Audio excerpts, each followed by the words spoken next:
and welcome everyone to South Whidbey Island. I've been privileged to moderate several Issues That Matter forums, and I've always been impressed with the quality of the panelists and the questions posed by the audience. Each program has been informative and has brought their respective communities closer together. I'm certain tonight's forum will be no different. Homelessness directly or indirectly affects all of us. The reasons for it are complex and multifactorial, and the solutions are not easy. No one is immune to it, and I suspect that many of you in this audience know of someone who is or has been homeless. I certainly do. My son, who lives in Seattle, was homeless for 7 years. Like many young people, he started out by couch surfing. Later, he acquired a used van and slept in it whenever he could find a parking space, either on the street or in an undeveloped lot.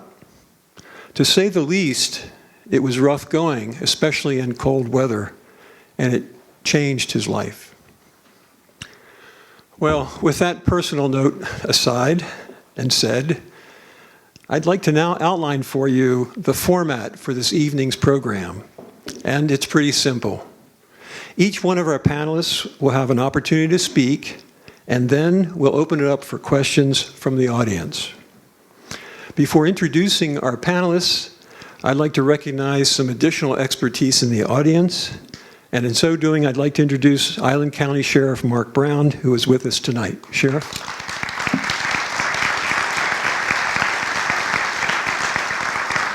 Thank you for being here. And now I'm privileged to introduce our distinguished panelists.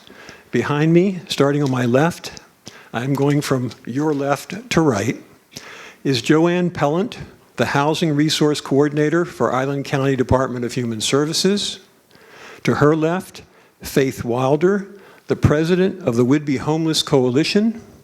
To her left, Laurie Cavender, the founder and executive director of Ryan's House for Youth and the creator of Island County's Host Home program. And to her left, last but not least, Vivian Rogers-Decker, the founder and president of Spin Café, which serves hot meals to those in need in the Oak Harbor area. And so, without further ado, as people like to say, we'll begin with Joanne Pelant. Joanne? Thank you so much. First of all, thank you to the Sno-Isle Library System for organizing this and allowing us to come and share with you some of our work that we do around homelessness issues. In my work with the county, I wear a number of different hats. And in August, we opened a new office called the Housing Support Center, so I supervise the activities of that. It's an office where now all folks that are struggling with homelessness go first, so that we can do a simple assessment and then refer them out to the appropriate agency to minimize the steps of finding the proper services for them. I also oversee the annual point-in-time count that's coming up in a few weeks. But one of the things I love to do the most is to bring people together in the community and really brainstorm and come up with ideas of how do we add capacity to our overall continuum of housing to bring more robust housing and services to the community. And I love talking about all of that stuff, but tonight I thought I'd take a little bit of a different twist because the numbers of the homeless point-in-time count have been reported in the newspaper, and so I thought I'd do a little bit different thing tonight, and we're going to do a little time travel with you, and we're going to go back and into history and take a look at the history of homelessness, because I think history can help us see where we are today, as well as maybe helping us see where we might be going in the future around homelessness issues. So if you were to Google history of homelessness, you'll find a lot of references made to the policies back in the 80s. A number of things converged at that time, and rightfully so. There were significant, sharp increases in our homeless numbers at the time. You may recall, any of you that were around back then, sharp reductions in funding for affordable housing issues from HUD. At the same time, there was massive deinstitutionalization that went on, which spiked a lot of homelessness with mental health issues. And then in addition to that, the third component was the beginning of a lot of shutting down of those very large public housing institutions like Cabrini Greens and the like. So we did see a huge spike in homelessness at that time. But the reality is there is a history of homelessness that goes back all the way to the 1640s. And I have a tendency of getting off track, so I typed up my notes tonight just to make sure that I don't go over my time limit. So bear with me while I really kind of stay focused on my notes. So back in the 1640s, homelessness was seen as a kind of a moral deficiency, right? With character flaws. The churches of the day believed that if under God's grace, would naturally have their needs met, right? And conversely, people outside of that would somehow be deserving of the plight as God rendered justice accordingly and fair. If one found themselves homeless in the 1600s, people or families would come into town and have to prove their worth to the community leaders and, or not, be on their merry way to the next town or hamlet. So today, for those experiencing homelessness, we now know, fortunately, that it has nothing to do with the person's intrinsic worth. Homelessness is a very complex social issue with many variables. And unfortunately, however, many people experiencing homelessness do run into pockets of people or thinking where the impact of the values of the 1640s is still pervasive.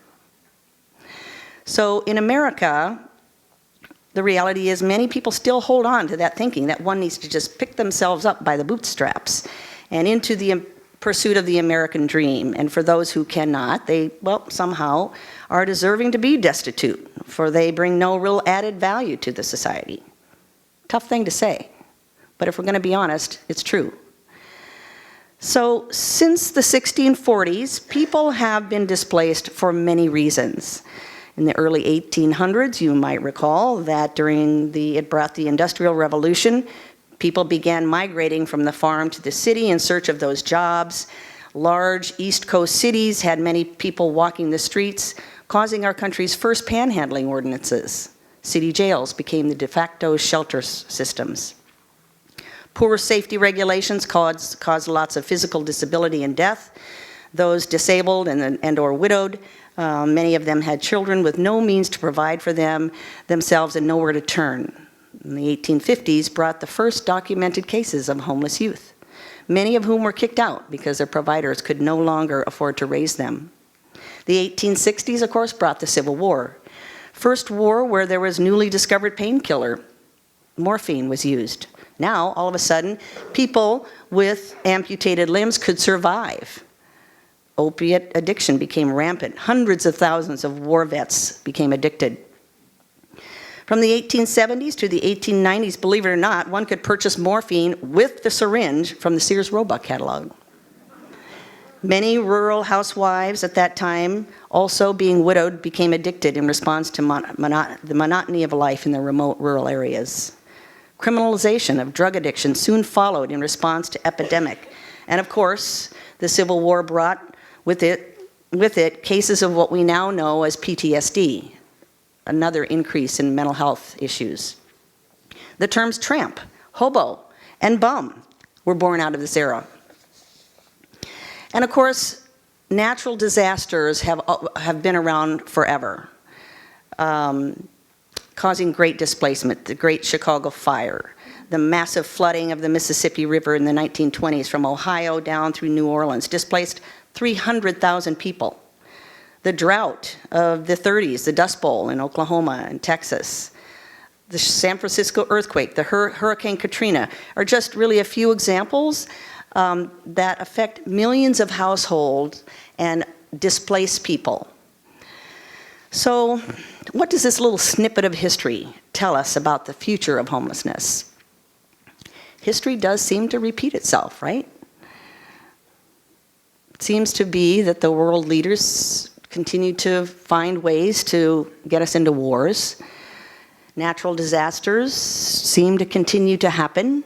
Ebbs and flows of economic times continue. Large population shifts happen, displacing people from time to time. Opioid addiction crisis is something that we're currently dealing with. Not to mention just the generational poverty and all of the challenges that present itself from that. So if we're going to be honest about the future of homelessness, I think we're probably going to have to admit that we will never really be able to end homelessness. People are always going to fall into crises, and there will always be people that need some support for their housing situation.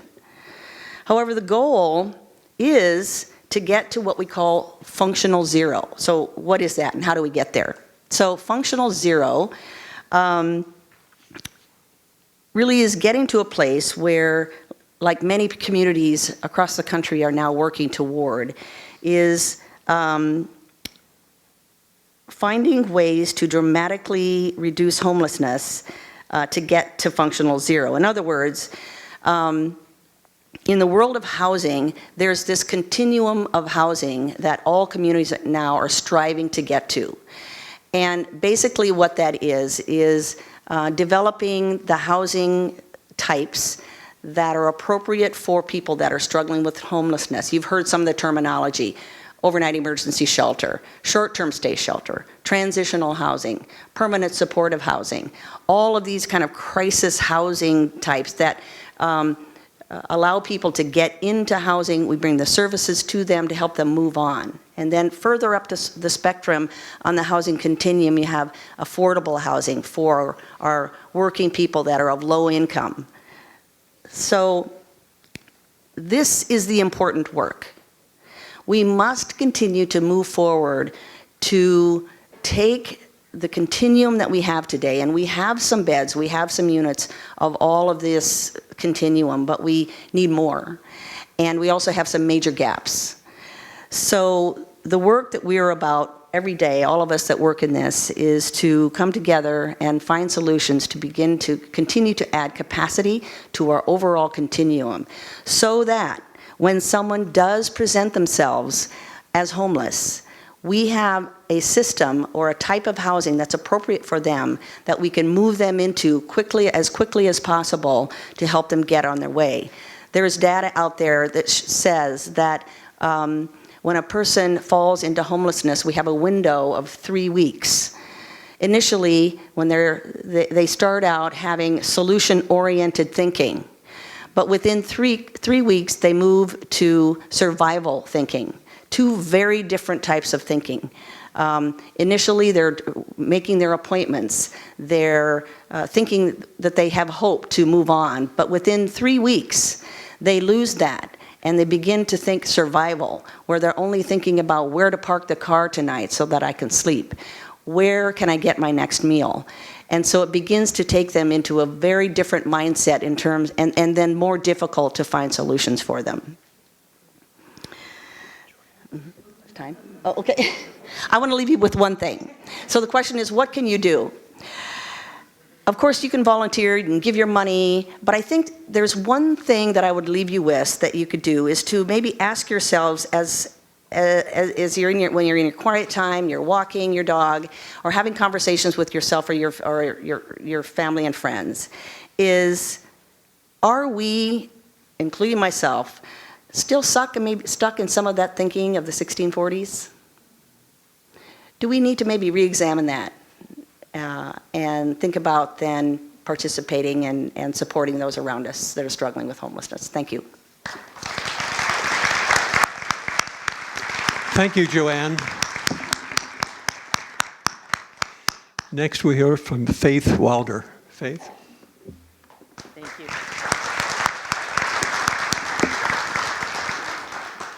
I want to add my thanks to Sno-Isle. This is a wonderful occasion.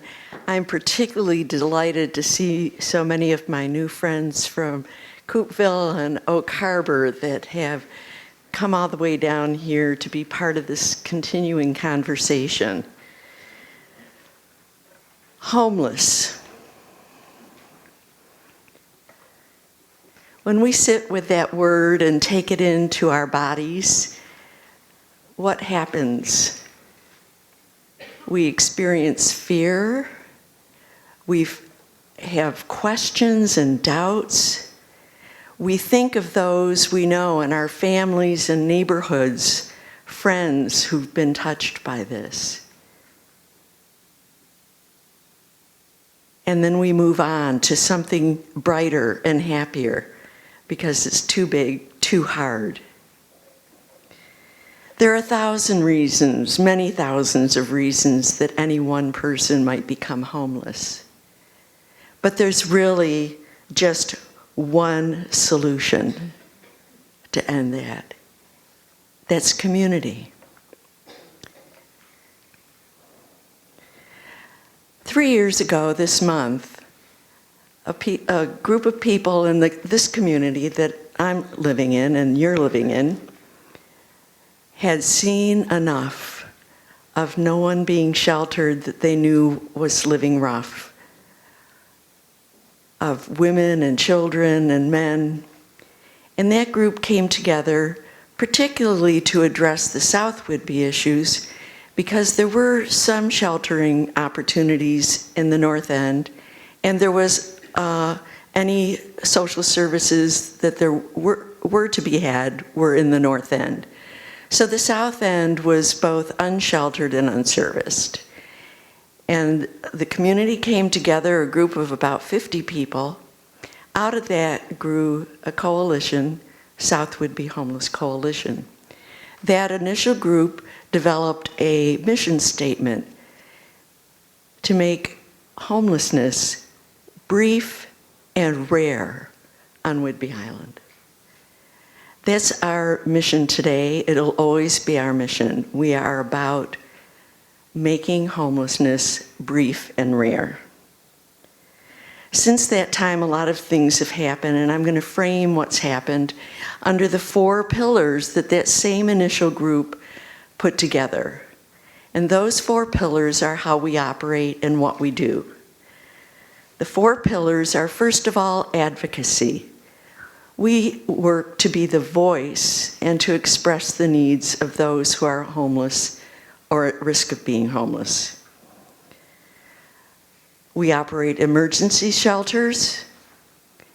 We operate temporary shelters. And we do the best we can to find accessible, affordable housing. On the first one, advocacy, we produce regular newsletters. We've got a fabulous website, thanks to our founder, Judy Thorsland, over here. But also we speak at transit meetings. Tim Callison knows we keep showing up at those city hall meetings, and Oak Harbor's going to be seeing more of us at those too. And we do a lot of presenting at organizations, civic groups, and churches. We did have a regular monthly conversation going on here at the South End until most of the people who attended those conversations became volunteers and were showing up regularly. We've launched those conversations in Oak Harbor. We had our first one in December, and 125 people showed up. We were scheduled to have our next one next week, but it's a complicated week nationwide and locally. So our next one, if people will take note, is at the Methodist Church in Oak Harbor, 11:30, wonderful Spin Cafe soup. 12:30, and 1 o'clock our conversation starts with presentations by local people involved in homelessness. Our second of our pillars, the emergency shelter. I'm sorry, thank you for saying that. February 7th, it's a Tuesday, 12:30 at the United Methodist Church in Oak Harbor. Please come. Warm lunch and excellent conversation. Up the hill right now, oh, somebody told me it isn't up the hill, it's around the bend, at Langley United Methodist Church. There's probably 12 or 13 or 14 people that have come in tonight to seek shelter. Langley United Methodist Church we're very grateful, has opened their doors and permitted us to host there. It is a program of the community though, although the Methodist Church produces wonderful volunteers and contributes soup and the space, we rely on all of the community to help show up, and what a cold winter it's been. We've had approximately 30 nights. We've served more than 250 bed nights of people, and we're going to keep on doing it right through March as long as it's under 35 degrees.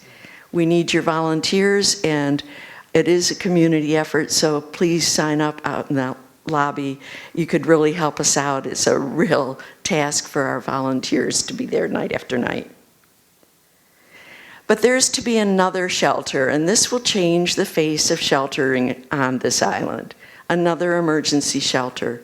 A community group, not unlike those that met down here in the South End, got together about 6 months ago and started having a conversation. And it was really the community. It's the county, the sheriff, the city planning department, the churches, Rotary Club. And they recognize that within the greater community there is a terrible need. People urgently need a place to shelter at night. I was invited into that conversation. My bold and courageous board, many of whom are here tonight, backed us in stepping up and saying, if we can find a location, we will operate an every night of the year shelter in Oak Harbor.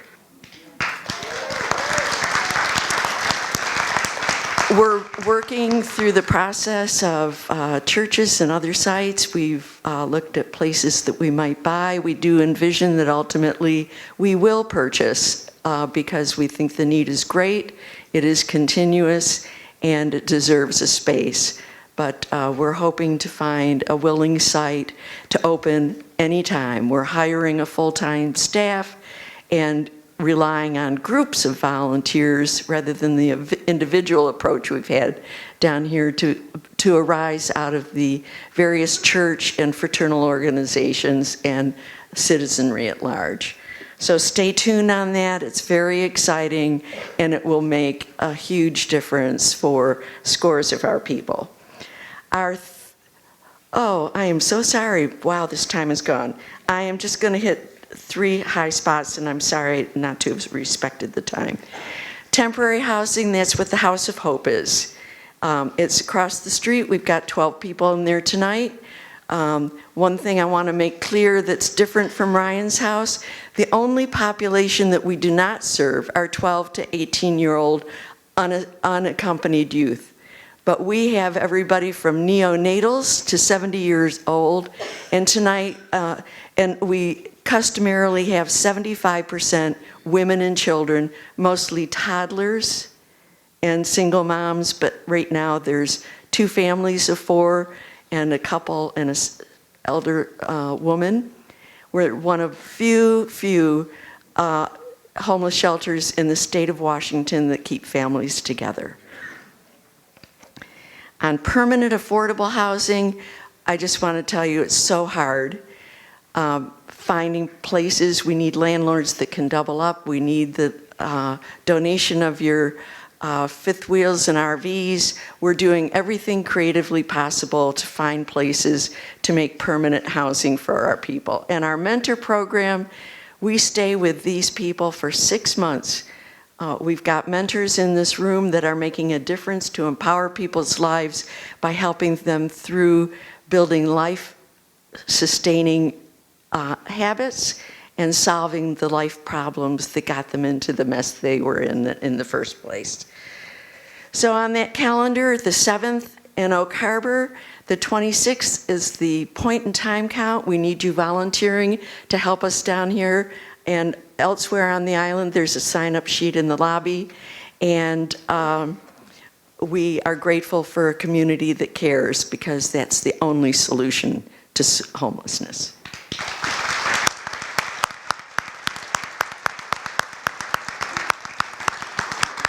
Thank you, Faith. Now we'll next hear from Laurie Cavender. Laurie? Thank you, Sno-Isle, for hosting us tonight. This is a wonderful event to be a part of, and I thank you for that. As my friends here, it is hard to talk about homelessness without going over the time. So mine is definitely written out because I can talk forever for those of you that know who I am. So I am the founder of Ryan's House for Youth. Ryan's House for Youth has been in existence for 7 years. We focus on homeless and at-risk youth ages 12 to 24. Our organization focuses on this age group because most of the time these youth are alone and are trying to fend for themselves without the skills necessary to successfully launch themselves into adulthood. Don't get me wrong, our kids have skills, but these skills are not looked upon as positive by most people. But when they're hungry and without a place to stay, they're quite resourceful. Their resourcefulness shows us that they are very smart. They just haven't had the tools to teach them about socially acceptable behavior. I was asked when I was given the opportunity to speak tonight what I wanted the community to know about homelessness. There are 2 things that I would like you to know. The first is the youth are not the same as of youth of the past. Things have changed. It used to be that youth would be able to get a job as a bagger at a grocery store or work at a fast food restaurant, but a lot of the times these jobs are now taken by adults much older than them. You used to be able to get an apartment if you had the money. Now the problem is you have to have good credit, and most of our kids don't have credit, so they lose out on that place to live. We also have a housing shortage here. Families with children are able to get housing better than a young person on their own. We used to tell youth that if you go to school, you graduate, you get a job, you'll be able to live on your own successfully. This may have been true in the past, but I personally have taken in youth that have worked 4 or 5 years successfully at the same local job, not addicted to drugs or alcohol, non-smoker, shows up to work every day, shows up to work on time, but still has no place to live, so is forced to live in their vehicle or couch surf with friends. The problem was that they made too much for subsidized housing, but not enough for rent. Why, you may ask, do we serve 18 to 24-year-olds? They're adults, right? They should be able to live on their own. That is what most people think, which brings me to the second thing I want you to know. A lot of our youth struggle with day-to-day expectations, and there are reasons for that. If you take out your handout that has been provided for you, you will see a picture of 2 brains, one healthy and one affected by trauma.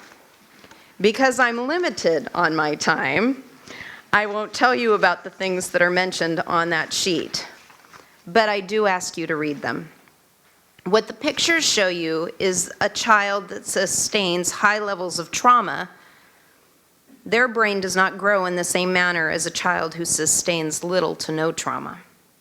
What this means is many of our homeless, not just our youth, do not have the same skills necessarily to function in the same manner as a healthy adult.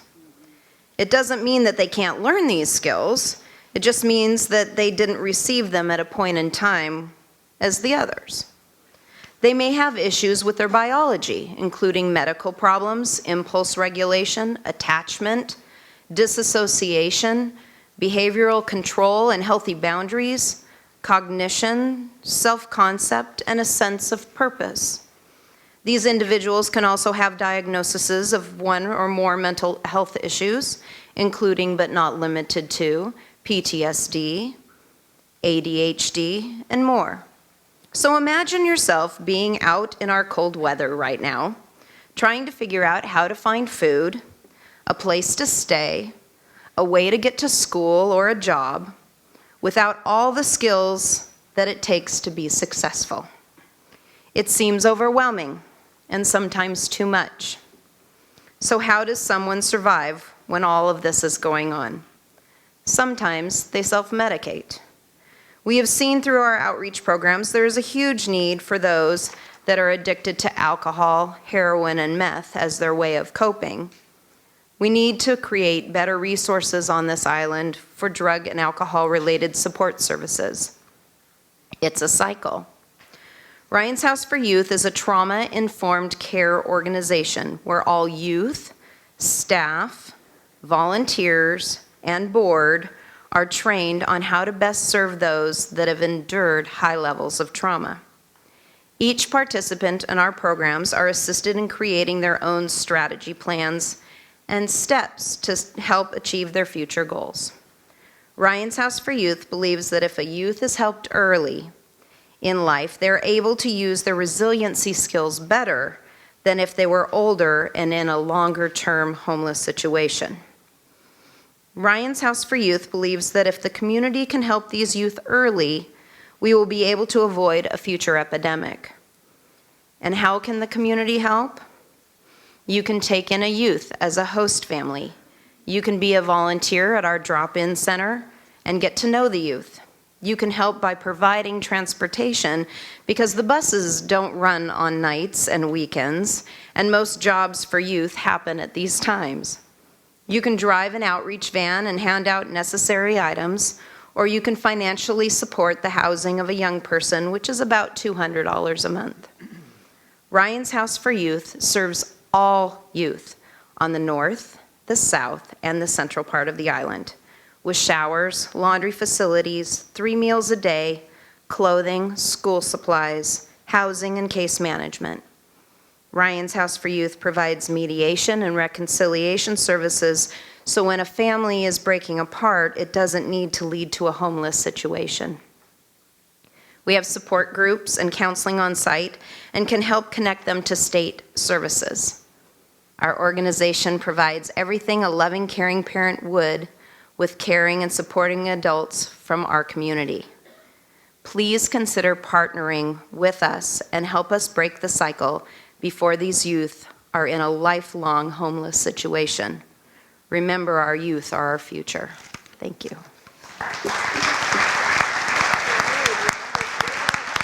Thank you, Laurie. And last, of course, and not least, Vivian Dicker.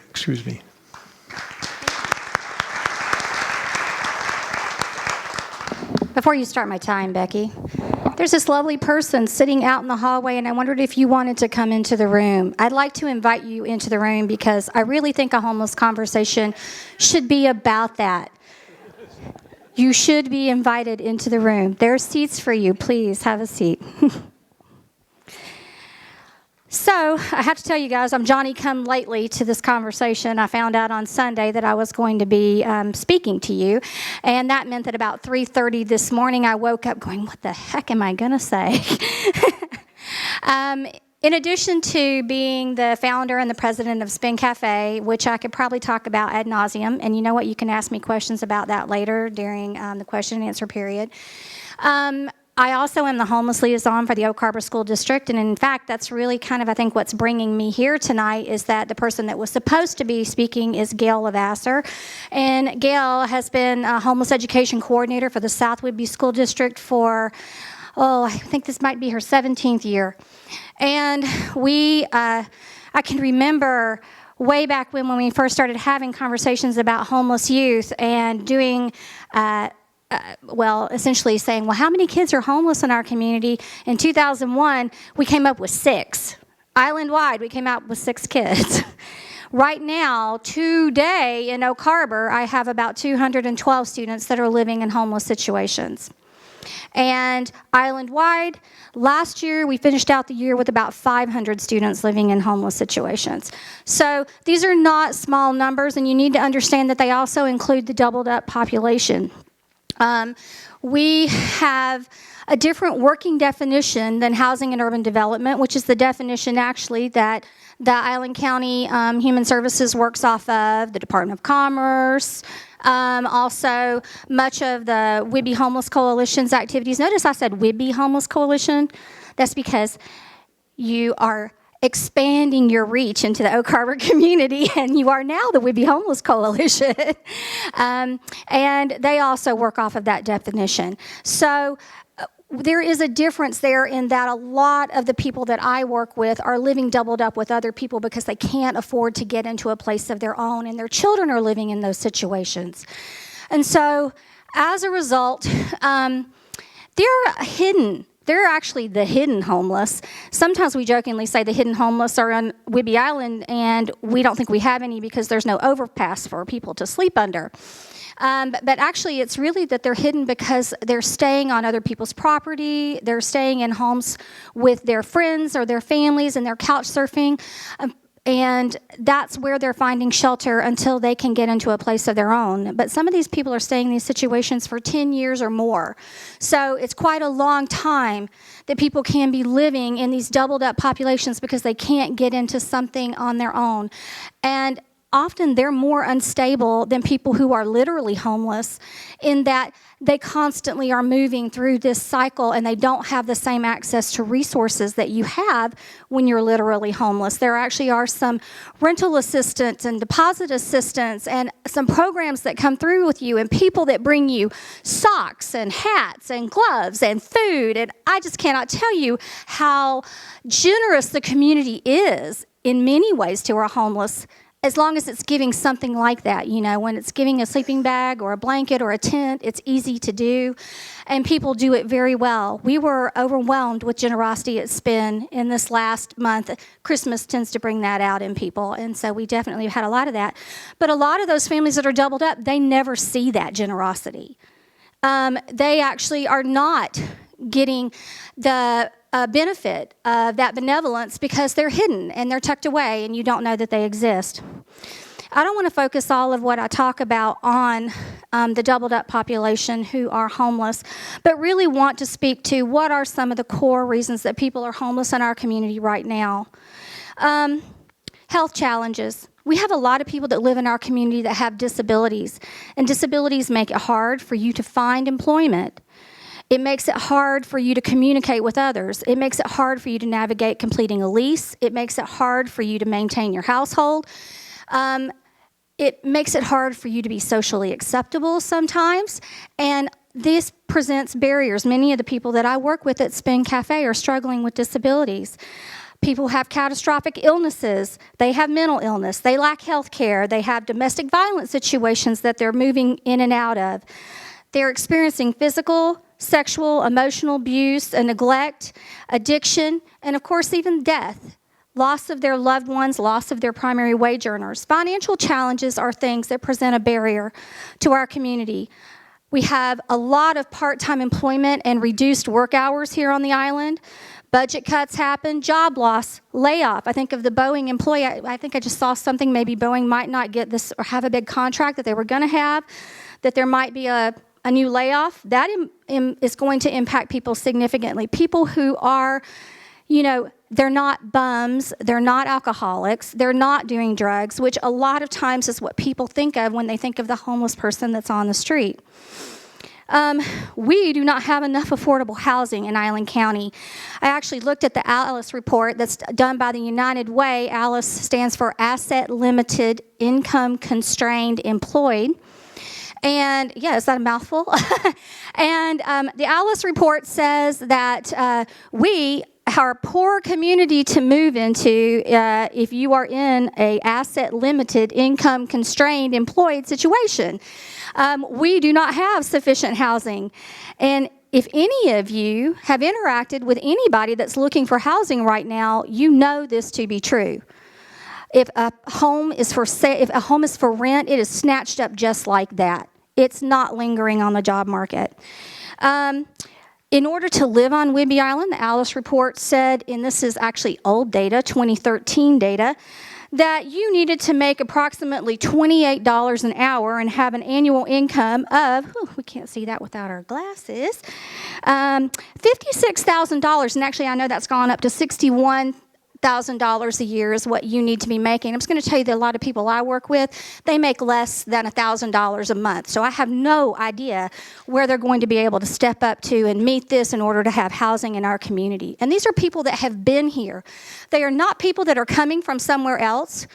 They are our family. They are our children. They are our neighbors. They are people who have been in this community for many years. They are our mothers, our fathers. They are our grandparents. And I hear all the time, we're bringing them here. We have all these cool resources. I just got to tell you, people, we're not bringing them here. They come for a while to visit, and then they are like, there's no services here. We got to go home. We also deal with social issues that create challenges. We have a lack of representation, lack of voice in government for people who are in poverty and homelessness. We're socially isolated, lack of community connection, loss of family connection, and a loss of self-worth. And most of all, one of the key contributing factors, I think, to homelessness is apathy. A sense that somebody else is taking care of it and it's not me. I love this quote, and I'm actually going to close with this. I've come to the frightening conclusion that I am the decisive element. It is my personal approach that creates the climate. It is my daily mood that makes the weather. I possess tremendous power to make life miserable or joyous. I can be a tool of torture or an instrument of inspiration. I can humiliate or humor, hurt or heal in all situations. It is my response that decides whether a crisis is escalated or de-escalated, and a person is humanized or dehumanized. If we treat people as they are, we make them worse. If we treat people as they ought to be, we help them become what they're capable of being. The people that we work with are capable of being more than animals, and they deserve to be treated like the human beings that they are. And I hope that each one of you that's in this room will make a commitment to do something to change that situation in our community. Thank you. Our first question. Vivian, I'd like to know more about the Spin Café, please. Spin Café is a nonprofit organization in Oak Harbor, formed in 2012. Our mission is to serve people in need. It's pretty straightforward. We don't just serve homeless. There's a perception that Spin is a homeless program, but we actually provide services to anybody in our community who wants those services. Free meals, vocational training. We're a community meeting space. We have a drop-in center. We provide resources, information, and referrals. We connect people to the Housing Support Center. We refer people to the Whidbey Homeless Coalition and to their shelter programs. We refer youth to Ryan's house. We give those people opportunities to do their community service in our organization. And we also are partnering and part of the conversations with the Whidbey Homeless Coalition about how do we address the issues that our community is facing and that people in need in general face. We have an underlying mission that we want to reduce social isolation. We want to provide opportunities to serve and be served. And we want to normalize the concept of need. Because there's this perception that if you are in need, you are somehow less than. And every single one of you in here needed food today. You needed a place to get dressed. You needed a shower. You needed a place to do your laundry. You needed a bathroom. I cannot tell you, bathrooms are my big pet peeve right now. How privileged you are. I always tell them I want them to lock the bathrooms and tell you guys you can't go.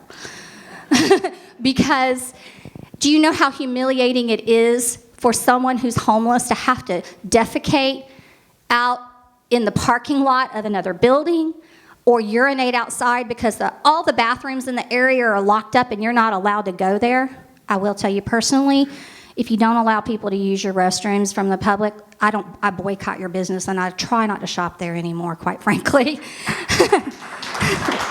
So, a little bit more than you ask about Spin, but yes, there you go. Thank you.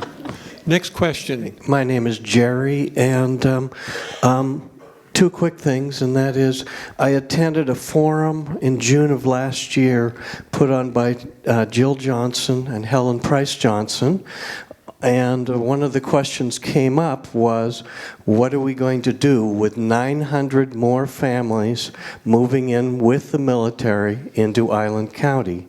And the head of the Island County Economic Council response to that was, they'll have to live elsewhere. But one of the things that I'm an advocate for, that I'm interested in, is what is appropriately sized housing. And as it is right now in Island County, it's a requirement that a house has to be 750 square feet as a minimum, according to the zoning. Unless the cities change that. And there are people trying to build small-scale homes that are being thrown off of land and evicted because their house is only a couple hundred square feet. I'm an advocate for pod-type homes of maybe as small as 450 square feet, and would like to see that type of thing initiated in Island County. So. Okay, thank you, Jerry. Another question? Could I just Or comment to that? comment? She's facilitating a affordable housing task force on behalf of Jill Johnson and the mayor of Oak Harbor. And there's about 20 of us coming up with zoning, financing, all sorts of recommendations to modify the way things are done on this island to create more affordable housing for the whole spectrum of the economy. So we're working hard on it. As well as Mayor Callison is also doing a lot of great things in Langley. So we're encouraged that our elected officials are really becoming to be proactive about this and making this part of one of their priorities. And like Faith is mentioning, there's this 30-member affordable housing task force that is really starting to generate some very creative ideas. So we're hopeful.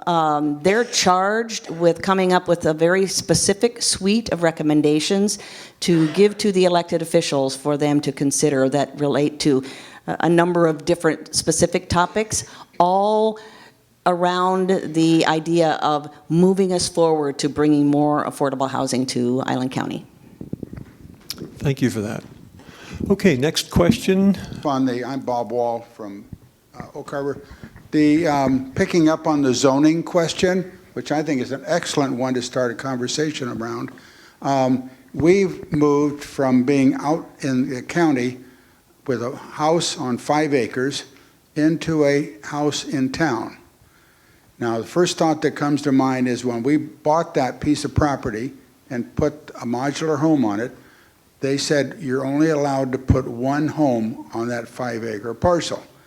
Now, it seems to me that if the zoning can be adjusted or modified to allow somebody to, say, make a multiple housing situation there, and I realize there'll be some neighbors that won't be excited about that, but to at least explore that situation where you can subdivide property, where you can make an average size lot with an average size home.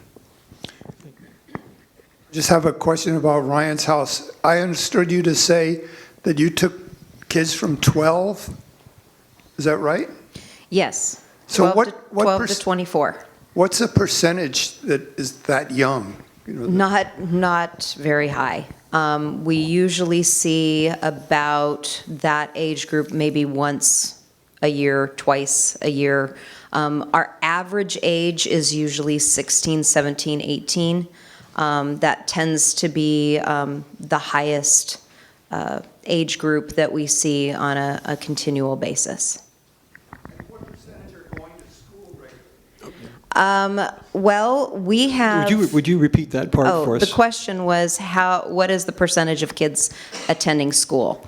So the the question is not how many are currently attending. The question is how many want to attend. Every single one of the kids that I serve at Ryan's house, and that's in the host family program, as well as those that come into the drop-in center and are in our emergency and transitional housing, they all want to go to school. It's the barriers that have kept them from going or having to drop out. And so we are constantly working with WorkSource. We're constantly working with colleges. We have a partnership with Edmonds Community College, and they come out and register the kids for school and help them get their pre-tests.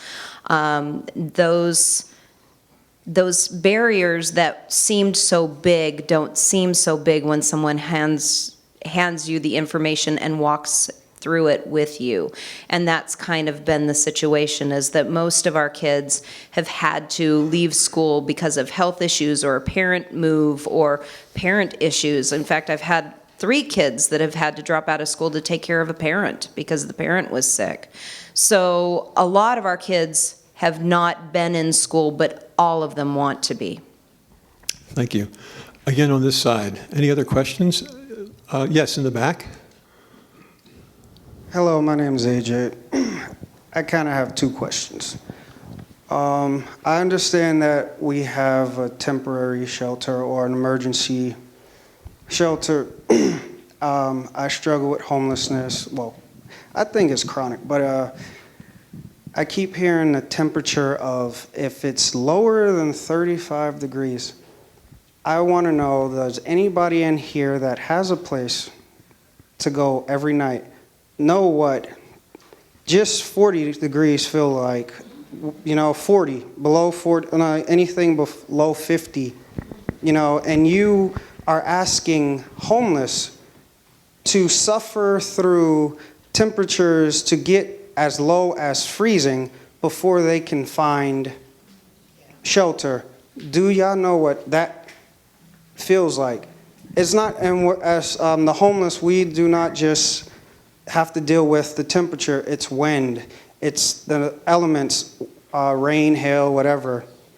So what is, the question is, what is being done with the temperature aspect, and why does it have to be near freezing before the shelter is open?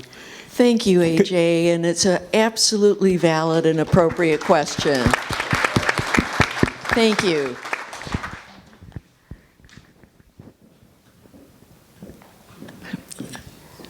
We are working to open the every night of the year shelter in Oak Harbor. That is our response to the recognition that at 50 degrees, if you're soaking wet and the wind is blowing, you're miserable. But more than that, it's a recognition that you deserve shelter. The United Nations says that shelter is a basic human right. There are many cities, states, and a few areas in the United States where they have adopted that language, that shelter is a basic human right. We're grateful that this church, despite the conditions of it being under 35 degrees, could at least come that far that at least 70 or 80 nights of this harsh winter, there will have been something. But we know that it needs more, and that's why we're working so hard for an every night of the year shelter. We recognize you, we see you, we hear you. Thank you. Thank you. Could we hear AJ's second question?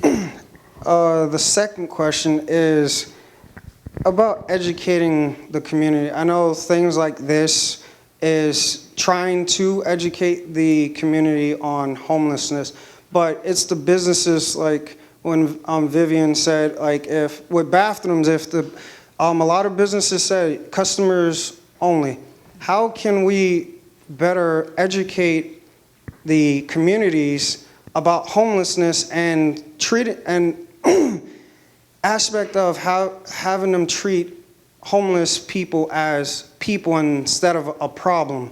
We're not a problem, we're people. So how can we better educate or more educate the communities to the homeless issue. I wouldn't call it a problem. It's an issue. AJ, I'm going to respond to that and tell you that I really think that on this island, in this place, and in this time, we need a manifesto. We need a manifesto of what it is to be a valued human being on Whidbey Island and the basic criteria for that. We need people who are articulate and clear-minded like yourself to come to Spin Café or to come to one of our community forums and start to name the issues that need to be resolved to give basic human dignity to every person living here. And then we show up at the city council meetings. We show up at the county council meetings. We show up at the port meetings. We show up at the transit meetings. And we work on that manifesto to get to the point that you're asking for and totally deserve. Thank you. I'd like to, there were two hands here. I'm going to take one more question, and then I'm going to this section. You're on next. One more question here. Okay. Last month at the meeting in Oak Harbor, there was a proposal or an idea that the churches there get involved.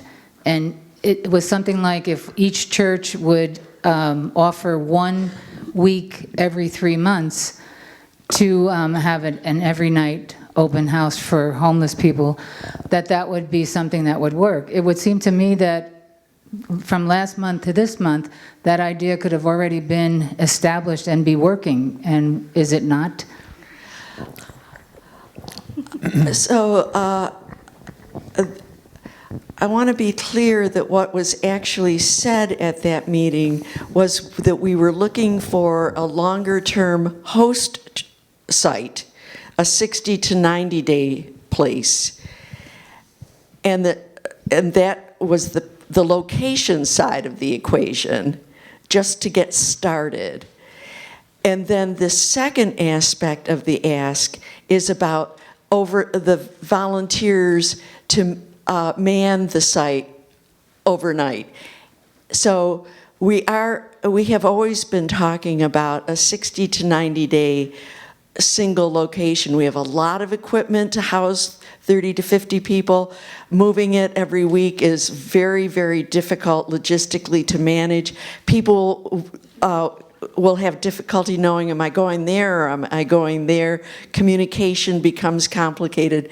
So we do feel that we need to stay with the model where we have a fairly long-term single location until we get to that point where we can own a building and we're always at that location.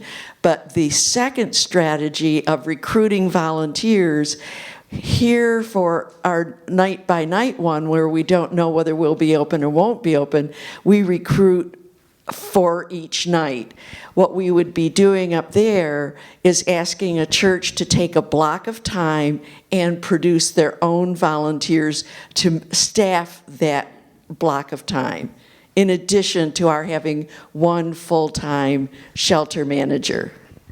Is that clearer? Thank you. So all the churches will be asked to contribute some block of time and a group of volunteers. Go ahead, Vivian. Can I just add one more thing to that? And that is that, unfortunately, things take time. And when we go to churches or a member of the church meets with us and they express an interest or a passion on behalf of their church to be this host organization, they have to go through the process of taking it to the members of their church and taking it to their church council, and it needs to be approved by their members and their council. And that is a slow process. It's not a terribly slow process. It's actually a lot faster than it has been in many years. I mean, the fact that we're moving through the conversations and getting yays or nays in the span of a couple months is a whole lot faster than, people are not even talking about it and exploring the conversation. So it's the wheels of time, the wheels of time take a while to turn. Thank you. Now I'd like to go over to this side, and I see Sheriff Brown's hand up. I will give him preference. And deference. Yeah, I don't need preference, but so I might voice a concern that I have. It's been on my mind and thought a lot about it. Very definite in my world, there's a definition of a juvenile and an adult. Under the age of 18, there's a lot of legal issues that I'm fully aware of. And when you have a runaway, when you have a child with parental issues and care, certainly we don't condone abuse, we investigate abuse. We look into that sort of thing. But when you lump ages from 12 to 23 in a holistic approach, that very much concerns me. And if you ask my honest opinion, I know we have a lot of people that want to help, so do I. I would like to see a separation, and I would like to see the separation realizing the brain development doesn't stop. I get that. But I'm very concerned about housing vulnerable juveniles in a scenario where they could be further victimized. And I realize that's not the intent, and I realize that host families get brought into this, and my concern is that anytime you deal with a vulnerable population, are you looking at the holistic approach? Are you looking at the ability to sort of protect them because they need more protection? And so it's a concern I have. So I would ask how we handle that. So here's the breakdown. We do not house anyone under the age of 18 in our emergency or transitional housing. The only facility in which they are all combined is our drop-in center. And I believe I've shared with you in the past that there are 6 to 8 other programs in the Seattle area that run underage and overage programs in their drop-in centers. And what those centers are is they are daytime hours. They are staffed fully with adults and staff and volunteers to make sure that there is no leaving the facility, going off campus, doing anything that they shouldn't be doing. They have a check-in, they have a check-out, they have all of our bathrooms are one-person bathrooms. They aren't stalls like they are in schools. There is constant monitoring of the drop-in center. The drop-in center isn't that big of a space. It is a very small space, so you can tell when someone's coming and someone's going. We do a very good job of making sure that our rules state that no kid can leave the drop-in center and go to the housing portion. The housing portion is completely closed down during the time of the drop-in centers. There is no students that live there that are allowed to come back and forth between the drop-in center and the transitional housing. They have to be out of their rooms and in the drop-in center during drop-in center hours. So there is a really good watch over what is going on. As soon as we get internet, which we still don't have internet and phone, but as soon as we get internet, we'll have the cameras up and running as well. And so that is an added set of protections. But we do a very good job of making sure case managers, as well as all of the staff and volunteers that are in that drop-in center, are making sure that the under 18s and the over 18s are having appropriate conversations, that are doing things such as playing games and puzzles. We know that there are 18-year-olds and a few 19-year-olds that attend school with 13, 14, and 15-year-olds. And those facilities and those schools are monitored, and we try our very best to do the best that we can to make sure that all of those situations are healthy for all of our kids. It's still of my opinion that this should not be mixed or blended. Ideally, you have a youth drop-in center, and I'm all for that. And the ones that I know about, the ones that you're referring to, are youth only. They're juvenile only. I mean, folks, there's a tremendous difference between somebody under the age of 18 and somebody 18 and over. No, the difference meaning legally and liability-wise. What I'm saying is the 6, and I'd be more than happy to send it back to you again, but the 6 to 8 sites that are drop-in centers are under and over 18. They either go to 21, 23, 25, and there's even one that goes to 26, and they also serve under 18s at the same facilities. So I would be more than happy to send that back again to you. Yeah, I just checked with Cocoon House, and they don't. No, they're different. Okay. Okay, thank you. I work in the school district. Actually, that's my job. I volunteer with Spin Café. And what I see is that for some of these kids, if there was not a drop-in center, and I'm at Spin, and there are things that go on outside of Spin and in the parks, near Spin, and in the public spaces that concern me when I see youth mingling unsupervised. I have to say that being in a supervised drop-in center space is a much safer environment than what I see kids being in when they have no supervision. And the Oak Harbor Youth Commission looked at, would they start a teen center, a youth center, because in Oak Harbor, really the only teen center is affiliated with the military, and you need to be military or have a military ID to go in there. And so there really are not a lot of spaces besides our public libraries. Thank you very much for giving our teens a place to hang out and a safe place to be. There really aren't a lot of places for them to be besides Spin Café or besides the Ryan House Drop-In Center where they actually feel safe and welcome. And for some of the kids, their home situation is not safe.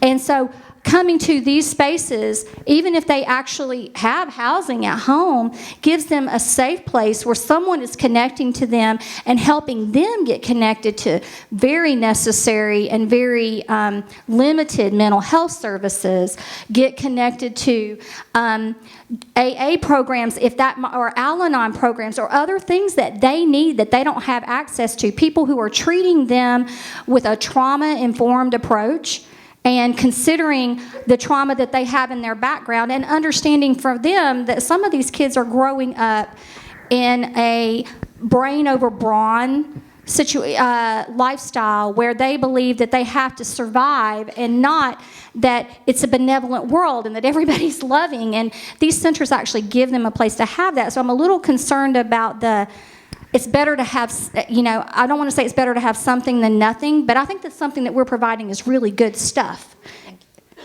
Okay, thank you. Let's see, I see two people with hands. This gentleman had his hand up first, and I'll get to Helen next. Is that me? That's you, sir. No, I bet people can hear me. No exceptions. No. Take the microphone. Thank you, sir. Everybody can't hear me? Really? Okay, I got a couple brief questions. I've never heard the term doubling used the way you use it before. I would like one of you to explain that very briefly.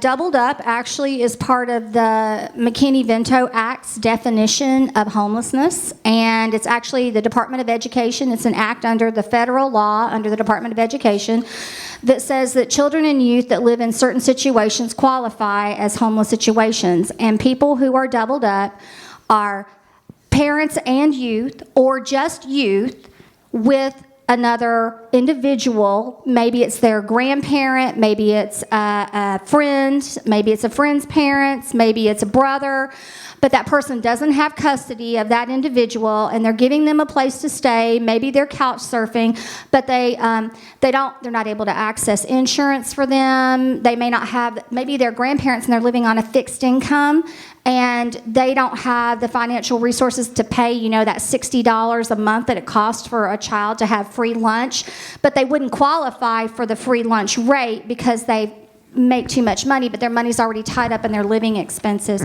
So doubling up is when a youth or a youth and their family live with another family member or friend or somebody that's willing to take them in because of the loss of housing or an economic hardship or a similar reason. And your second question, sir?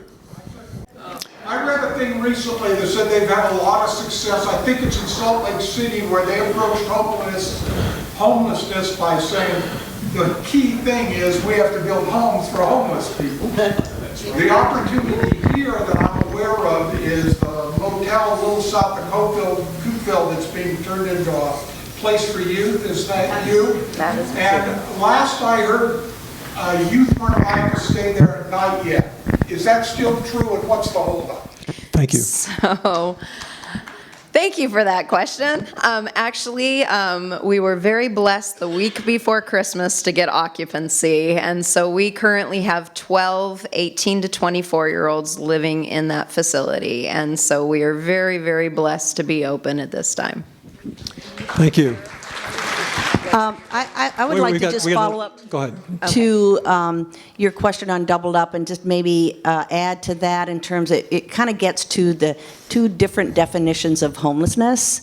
There is the McKinney-Vento that includes doubled up, and then the other definition that is used by the state and the county in terms of what we use for like counting in the homeless point in time count. So homelessness under that definition includes someone living outside, in a vehicle, in some kind of structure without one of the utilities. It does not include doubled up. And so one example, for instance, in the point in time count that we did last January in 2016, when it came to unaccompanied, unsheltered youth, there were 3 counted. But when you add the doubled up numbers, then the numbers are dramatically higher, into the 200s, as Vivian and Laurie were discussing. So just wanted to make that clarification. Thank you. Laurie, you had a comment? I wanted to, Faith asked me to clarify a little bit more about the housing at the Countryside Inn. So the Countryside Inn is housing, there's 12 emergency beds for ages 18 to 24. There is 18 beds for transitional housing, which means they pay rent. It is part of a process on getting them to be sustainable and move out on their own. So there's 12 emergency, 18 transitional for ages 18 to 24. Our under 18s, our 12 to 18s, well, 12 to 17s, are housed in host family programs. Now, we do have a few youth that in the past have been 18 up to 22 that have been in host families as well, as we were working through the process of trying to find a facility for housing. So none of our kids under 18 are housed at the motel, and we have 2 different housing programs on the campus itself. Thank you. I'd like to take the last question from Helen Price Johnson. Thank you. It's really more of an invitation. I want to make sure that I'm really grateful that the sheriff is here, as well as Joanne from our Housing Support Center. But we also have long-range planning staff that came tonight. Thank you for being here. And I wanted to invite all of you. This is an incredible community. And over the next year, the county will be talking more and more about the zoning issues and the opportunities we have to address this need as well as others in our unincorporated area and with our cities and towns. So I invite all of you to be part of that conversation as we address affordable housing and rural land use over the next year. You can sign up to be at an email updates, or contact me and I'll get you connected with the people that can give you that information. There'll be community outreach in a number of different ways around this issue and others. And we're only going to solve this problem, as you said, through community. And I think all of us thinking together and working together is going to make the biggest difference. So thank you very much. Thank you, Helen. Can I make just one brief comment? Thank you. Yes, I'm sorry. Go ahead. We've thanked Sno-Isle for creating this forum, but I want to take the thank to Sno-Isle a little bit further. Libraries are essential to our homeless people. They are one of the most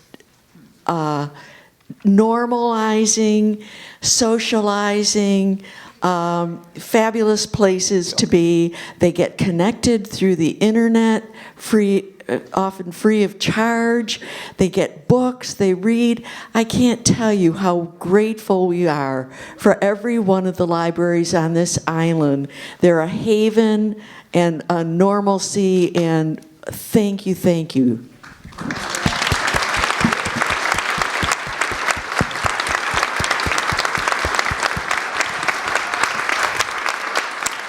Thank you for that comment, and we're going to make sure we emphasize that and make it part of an advertising campaign. Well, folks, we've come to the end of our program, our time for our program, and I'm so grateful that you all attended. This is a tremendous turnout for an Issues That Matters forum. If you're looking for more information about this topic, you'll find links that are available to you on the Sno-Isle Library's website, snoisle.org. The Sno-Isle Libraries would appreciate any suggestions on how to improve the Issues That Matter forums or any ideas you have for future topics. I believe when you came in this evening, you had the yellow evaluation forms distributed. If you've not already done so, please complete your evaluation of our program and discussion tonight. Your completed forms can go in the box next to the door outside. There are also a couple of staff people raising their hands who will collect them before you leave the auditorium this evening. And finally, I'd like to have you join me again in a round of applause for our panelists, hold up, and for you, our audience, for your thoughtful questions and comments this evening.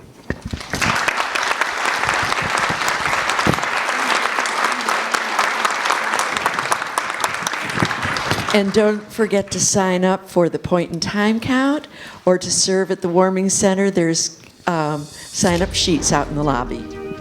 Thank you all. Thank you. Good night.